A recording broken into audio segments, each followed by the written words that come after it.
Bismillahirrahmanirrahim. Assalamu alaikum dear students. So today our next topic is errors in mitosis. In the last video we have discussed about the mitosis, in which I have told you about what is the prophase, metaphase, anaphase and telophase. Then the next topic was significance of mitosis, and now today's topic is errors in mitosis.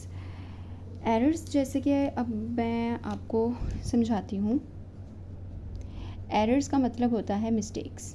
अब आप बड़े बच्चे हैं, आपको इतना तो पता ही होगा. तो ऐसी कौन सी हमारे पास बॉडी के अंदर ऐसी कौन सी चेंजेस आती हैं जिसकी वजह से माइटोसिस जो होती है वो ठीक तरीके से नहीं हो पाती, और बजाय इसके कि जो हम लोगों ने जितनी इसकी सिग्निफिकेंस पढ़ी थी कि माइटोसिस हमारे लिए बेनिफिशियल है, इस तरीके से उल्टा वो नुकसान पहुंचने लग जाता है हमें, अगर सही तरीके से माइटोसिस ना हो. तो होगा क्या हमारे पास? सबसे पहले आप लोगों ने ये पढ़ा कि ये हमारे पास है सेल, ठीक है, और सेल के सेंटर में हमारे पास था न्यूक्लियस, और न्यूक्लियस में हम लोग क्रोमोसोम को स्टडी कर रहे थे. जब हमारे पास एनाफेज वाली फॉर्म आई थी, जिसमें हम लोगों ने ये पढ़ा था ये चीज़ के क्रोमाटिड्स जो हैं, जब मैंने आपको बताया था सेपरेट हो जाएंगे, ये बताया था ना मैंने. और इन्हें सेपरेट किसने किया था? स्पिंडल फाइबर्स ने किया था.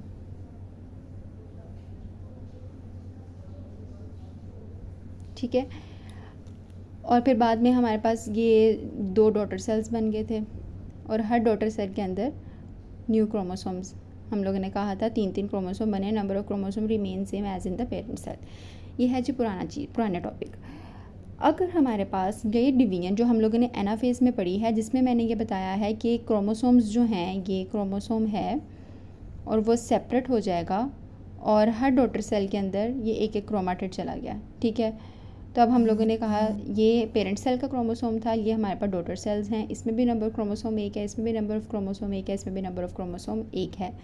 अगर डिवीजन सही तरीके से नहीं हो पाती, होगा क्या कि हमारे पास ये जो डॉटर सेल बने हैं, ये हुई है जी डिवीजन.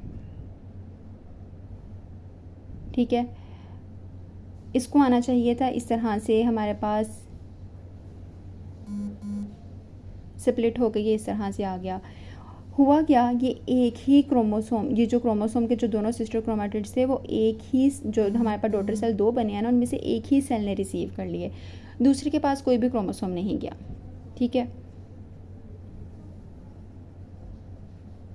तो ये क्या हुआ, हमारे पास ये वाला जो क्रोमाटिड था ये इसके अंदर आना था, इस क्रोमोसोम ने इसका पार्ट बनना था, लेकिन हुआ कि ये इसी के अंदर चला गया है. ये आया है हमारे पास एरर, जिसके अंदर हमने पढ़ा कि एक ने तो 2 क्रोमोसोम ले लिए और दूसरे को कोई भी क्रोमोसोम नहीं मिला. ठीक है.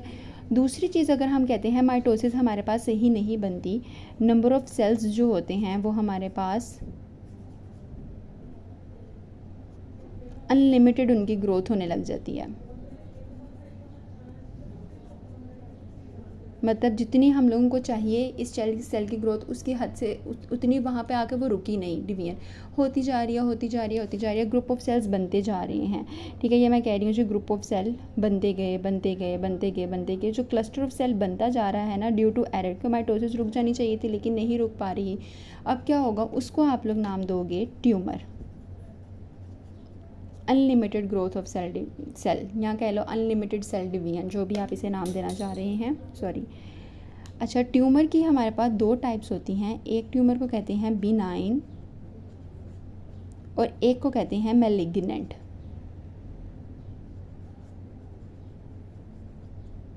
बिनाइन जो टर्म है वो इंग्लिश के टर्म है, और इसका अगर हम मीनिंग देखें, इसका मतलब होता है रहमदिल.